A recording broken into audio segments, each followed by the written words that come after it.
કેમ છે વિદ્યાર્થી મિત્રો? મજામાં છો ને બધા? આજે આપણે ધોરણ 11 ની અંદર ચેપ્ટર નંબર 3 કે જેનું નામ છે તત્વોના વર્ગીકરણ અને ગુણધર્મોમાં આવર્તિતા એની આપણે વાત કરશું. એનો આજનો આપણો ટોપિક છે 3.3 કે જેનું નામ છે આધુનિક આવર્ત કોષ્ટક અને આ આપણા ચેપ્ટરનો ત્રીજો વિડિયો છે. તો આની આપણે ચર્ચા કરીએ. તો તમે જાણો છો કે આપણે લાસ્ટ વિડીયોની અંદર ભણેલા કે મેન્ડેલિફનું આવર્ત કોષ્ટક. તો લાસ્ટ વિડીયોની અંદર જે મેન્ડેલિફનું આવર્ત કોષ્ટક છે એ મેન્ડેલિફના આવર્ત કોષ્ટકની આપણે વાત કરેલી. આ મેન્ડેલિફે જે આવર્ત કોષ્ટક રજૂ કરેલું એ ક્યારે રજૂ કરેલું? તો મેન્ડેલિફે આવર્ત કોષ્ટક રજૂ કરેલું 1869ની અંદર. તો આ મેન્ડેલિફે આવર્ત કોષ્ટક રજૂ કર્યું. પણ મેન્ડેલિફે જ્યારે આવર્ત કોષ્ટક રજૂ કર્યું ને ત્યારે પ્રોટોનની શોધ નહોતી થઈ, ત્યારે ઇલેક્ટ્રોનની શોધ નહોતી થઈ, ત્યારે ન્યુટ્રોનની શોધ નહોતી થઈ. કારણ કે પ્રોટોનની શોધ 1886ની અંદર ગોલ્ડસ્ટાઇન દ્વારા થઈ, ઇલેક્ટ્રોનની શોધ જે થોમ્સને 1897ની અંદર કરી અને ન્યુટ્રોનની શોધ જે છે એ ચેડવિકે 1932ની અંદર કરી. યાની જ્યારે 1869નો જે સમય હતો એ સમયગાળાની અંદર મેન્ડેલિફે આવર્ત કોષ્ટક રજૂ કર્યું. પણ ત્યારે પરમાણુનું જે બંધારણ છે એ બંધારણની અંદર આપણે ડોક્યુ કરેલું નહોતું. યાની પરમાણુનું જે બંધારણ છે એ બંધારણ આપણે જાણતા નહોતા કે પરમાણુના કેન્દ્રની અંદર કયા કયા કણો હશે. ઓકે, તો ત્યાંથી આપણે જે છે એ શુભ શરૂઆત કરીએ. તો આપણે કહી શકીએ કે જ્યારે મેન્ડેલિફે આવર્ત કોષ્ટક રજૂ કર્યું ત્યારે આપણે પરમાણુના બંધારણ વિશે કશું જાણતા નહોતા.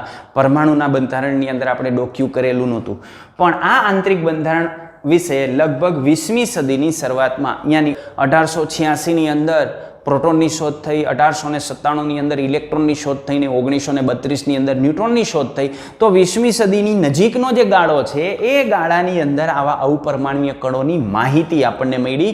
એના વિશે આપણે ઊંડાણપૂર્વક જાણકારી મેળવી. 1913માં જે અંગ્રેજ સાયન્ટિસ્ટ હતો હેનરી મોસેલ, એ હેનરી મોસેલે જુદા જુદા જે પરમાણુ છે એની એક્સરે વર્ણપટની લાક્ષણિકતા જોઈ અને આ એક્સરે વર્ણપટની લાક્ષણિકતાની અંદર એને નિયમિતતા જોવા મળી અને એને જોયું કે અંડરરૂટ ન્યુ વિરુદ્ધ પરમાણ્વીય ક્રમાંક ઝેડનો આપણે જે આલેખ દોરીએ તો એ આલેખ આપણને સીધી રેખા મળે છે. એટલે એનો આલેખ દોરીએ તો સીધી રેખા મળે અને જો અંડરરૂટ ન્યુ વર્સિસ એનો આલેખ દોરીએ તો આમાં એટલું બધું સ્પષ્ટ પરિણામ નથી મળતું, યાની સીધી રેખા નથી મળતી. તો એમાં સીધી રેખા નથી મળતી, જ્યારે ન્યુ વર્સિસ ઝેડમાં સીધી રેખા મળે છે. તો આના પરથી એને એમ કીધું કે આ પરમાણ્વીય ભારાંક કરતા આ જે પરમાણ્વીય ક્રમાંક છે એ વધુ મહત્વનો હોવો જોઈએ. કારણ કે પરમાણુની અંદર આ અંડરરૂટ ન્યુ વર્સિસ ઝેડનો આપણને જે આલેખ જોવા મળે છે એ આલેખ કેવો છે? સીધી રેખા મળે છે. તો હેનરી મોસેલે આ સ્પષ્ટ કરી દીધું કે પરમાણુ ભારાંક કરતાં પરમાણુ ક્રમાંક વધુ અગત્યનો છે.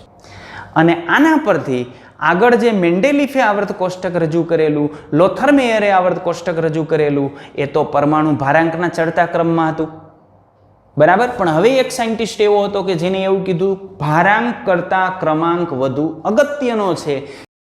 એટલે વૈજ્ઞાનિકોએ મેન્ડેલિફના આવર્ત કોષ્ટકની અંદર જે પરમાણુ ભારાંકના ચડતા ક્રમમાં ગોઠવણી કરેલી હતી ને એની જગ્યાએ પરમાણુ ક્રમાંકના ચડતા ક્રમમાં ગોઠવણી કરી અને આધુનિક આવર્ત કોષ્ટકનું નિર્માણ થયું. તો અહીં જે આપણને આવર્તનો નિયમ મળે છે એ આવર્તના નિયમને આપણે આવી રીતે રજૂ કરી શકીએ કે તત્વના ભૌતિક અને રાસાયણિક ગુણધર્મો તેના પરમાણ્વીય ક્રમાંકને આવર્તનીય હોય છે અથવા તેને પરમાણ્વીય ક્રમાંકને આવર્તનીય વિધેય છે.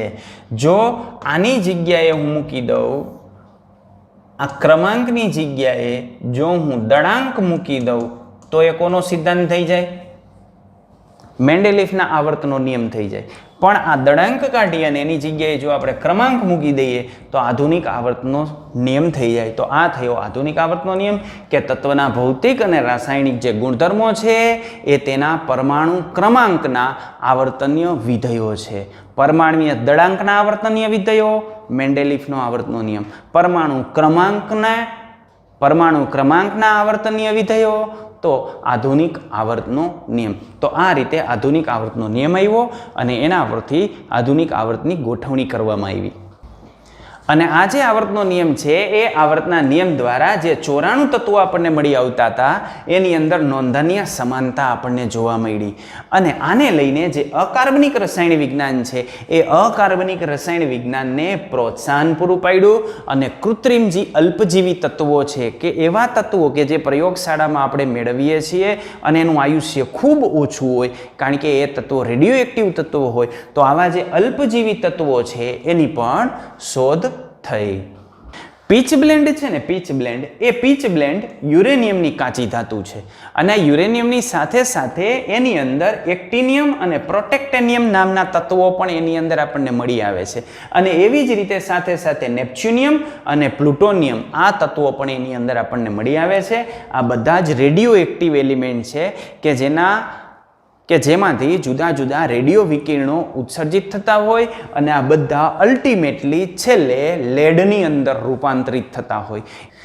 પરમાણ્વીય ક્રમાંકની આપણે વાત કરીએ તો આ પરમાણ્વીય ક્રમાંક શું છે? તો પરમાણ્વીય ક્રમાંક એટલે શું? તો પરમાણુના કેન્દ્રની અંદર રહેલા જે ધન વીજભાર છે ને આપણે પરમાણ્વીય ક્રમાંક કહીએ છીએ કારણ કે પરમાણુ કેન્દ્રની અંદર ધન વીજભાર કોને આભારી હોય? પ્રોટોનને આભારી. તો પરમાણુના કેન્દ્રની અંદર રહેલા જે પ્રોટોનની સંખ્યા છે એ પ્રોટોનની સંખ્યાને આપણે શું કહેશું? તો પ્રોટોનની સંખ્યાને આપણે કહેશું પરમાણ્વીય ક્રમાંક. અને પ્રોટોનની સંખ્યા એટલે શું? તો કેન્દ્રીય વીજભાર. અને જો તટસ્થ પરમાણુ આપણે લઈ લઈએ તો આ તટસ્થ પરમાણુમાં રહેલા જે ઇલેક્ટ્રોનની સંખ્યા છે એ ઇલેક્ટ્રોનની સંખ્યા પણ આપણને કેટલી મળે? તો ઇલેક્ટ્રોનની સંખ્યા પણ આપણને મળે પરમાણ્વીય ક્રમાંક જેટલી. અને આ પરમાણ્વીય ક્રમાંકથી ક્વોન્ટમ સાર્થકતા આપણે સમજાવી શકીએ છીએ. આપણે ક્વોન્ટમ જ્યારે ભણી ગયા ત્યારે ક્વોન્ટમ અંદર પરમાણ્વીય ક્રમાંકને આધારે એના બધા ક્વોન્ટમ જે છે એ નક્કી થતા હોય છે. તો ક્વોન્ટમ સાર્થકતા પરમાણ્વીય ક્રમાંકને આધારે આપણે સમજાવી શકીએ.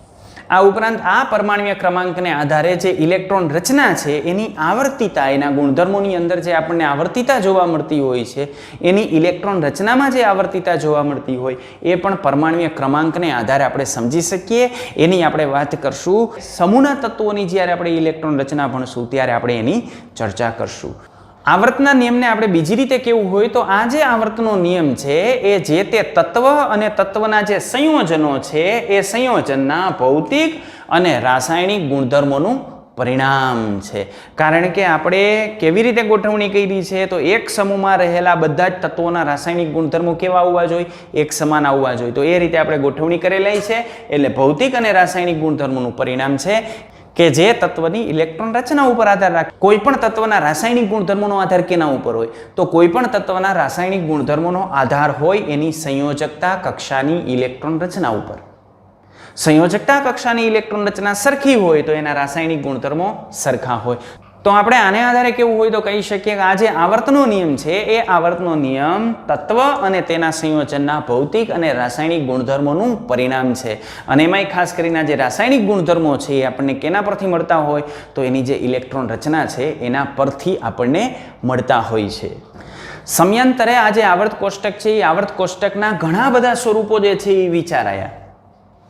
જુદી જુદી રીતે એની જે છે એ ગોઠવણી થઈ.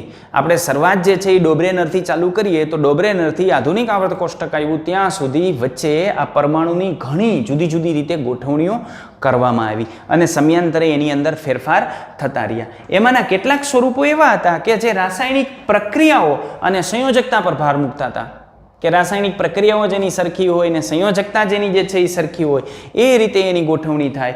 તો બીજા કેટલાક સ્વરૂપો એવા હતા કે જે ઇલેક્ટ્રોન રચના ઉપર ભાર મૂકતા હતા. ઇલેક્ટ્રોન રચના એની સરખી જોવા મળે તો આ ઇલેક્ટ્રોન રચનાને આધારે આપણે એની ગોઠવણી કરી શકીએ. યાની અત્યારે આપણે જેને આધુનિક આવર્ત કોષ્ટક કહીએ છીએ આધુનિક આવર્ત કોષ્ટક એટલે શું? તો આધુનિક આવર્ત કોષ્ટક એટલે જે વિસ્તૃત સ્વરૂપ. તો જે તત્વના વર્ગીકરણનું જે વિસ્તૃત સ્વરૂપ આપણે લીધું છે એને આપણે આધુનિક આવર્ત કોષ્ટક તરીકે ઓળખીએ છીએ. અને આ આધુનિક આવર્ત કોષ્ટકની અંદર જે આડી હરોળો હોય આમ આડી હરોળો એને આપણે શું કહેશું? આવર્ત કહેશું. અને ઊભા જે સ્તંભ છે એને આપણે સમૂહો કહેશું. અને આપણે જાણીએ છીએ કે આ તત્વોના રાસાયણિક ગુણધર્મોનો આધાર કેના ઉપર હોય? તો એ તત્વના રાસાયણિક ગુણધર્મોનો આધાર હોય બાહ્યતમ કક્ષાની ઇલેક્ટ્રોન રચના ઉપર. તો બાહ્યતમ કક્ષાની ઇલેક્ટ્રોન રચના સરખી હોય તો એના રાસાયણિક ગુણધર્મો આપણને કેવા જોવા મળે? એક સમાન જોવા મળે. તો જે તત્વોની બાહ્યતમ કક્ષાની ઇલેક્ટ્રોન રચના એક સમાન હોય, બાહ્યતમ કક્ષાની ઇલેક્ટ્રોન રચના એક સમાન હોય એવા જે તત્વો છે એને ઊભા સ્તંભમાં ગોઠવવામાં આવ્યા. અને આ જે ઊભા સ્તંભને આપણે ગોઠવીએ છીએ એને આપણે સમૂહ કહીએ છીએ અથવા ફેમિલી તરીકે ઓળખીએ છીએ. દાખલા તરીકે 15મા સમૂહની આપણે વાત કરીએ, તેનું પહેલું તત્વ નાઇટ્રોજન છે, તો એને નાઇટ્રોજન ફેમિલી કહેવાય. ફ્લોરિનની આપણે વાત કરીએ તો એને આપણે સ્પેશિયલ નામ આપીએ છીએ ફ્લોરિન ફેમિલી અથવા હેલોજન તત્વો.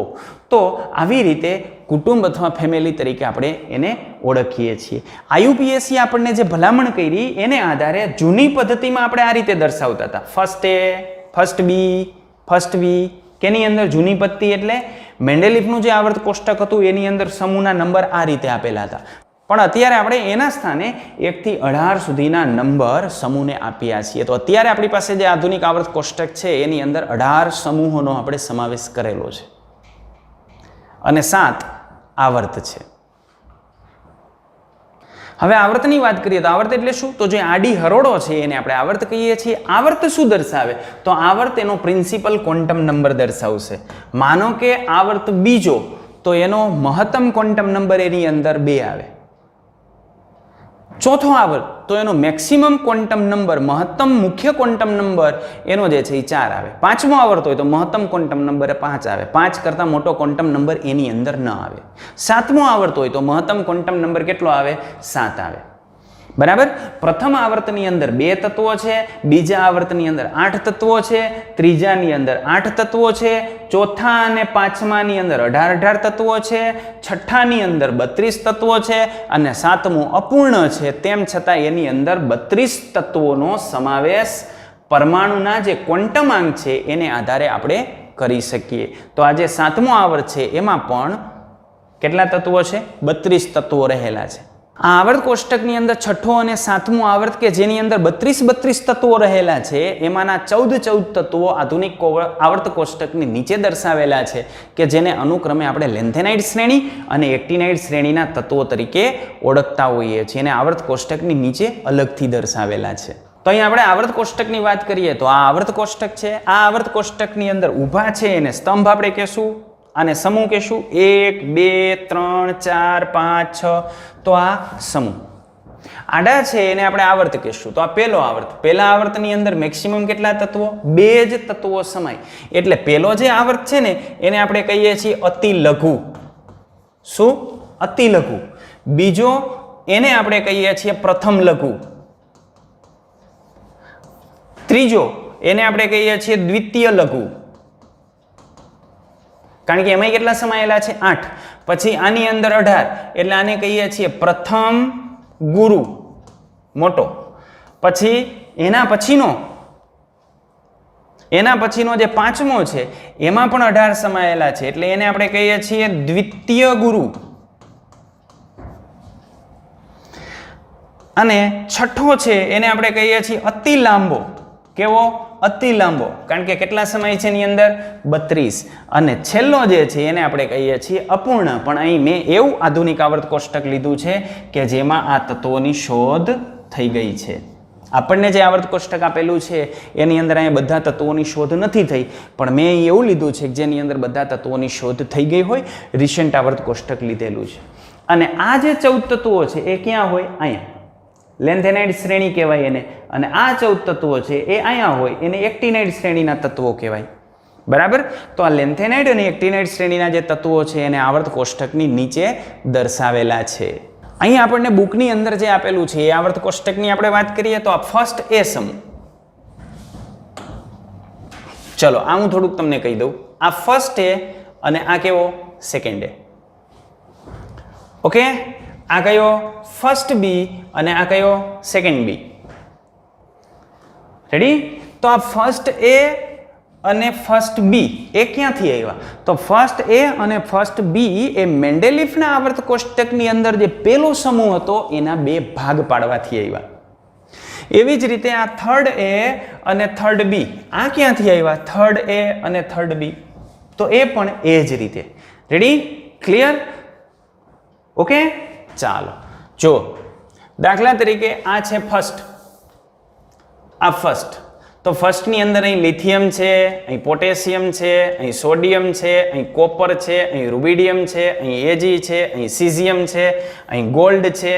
રેડી? તો એમાં આ લિથિયમ, પોટેશિયમ, રૂબિડિયમ, સીઝિયમ આ એ પાર્ટની અંદર મોકલવામાં આવ્યા, જ્યારે આ છે કોપર, સિલ્વર અને ગોલ્ડ એ શેમાં મોકલવામાં આવ્યા? ફર્સ્ટ બી ની અંદર મોકલવામાં આવ્યા.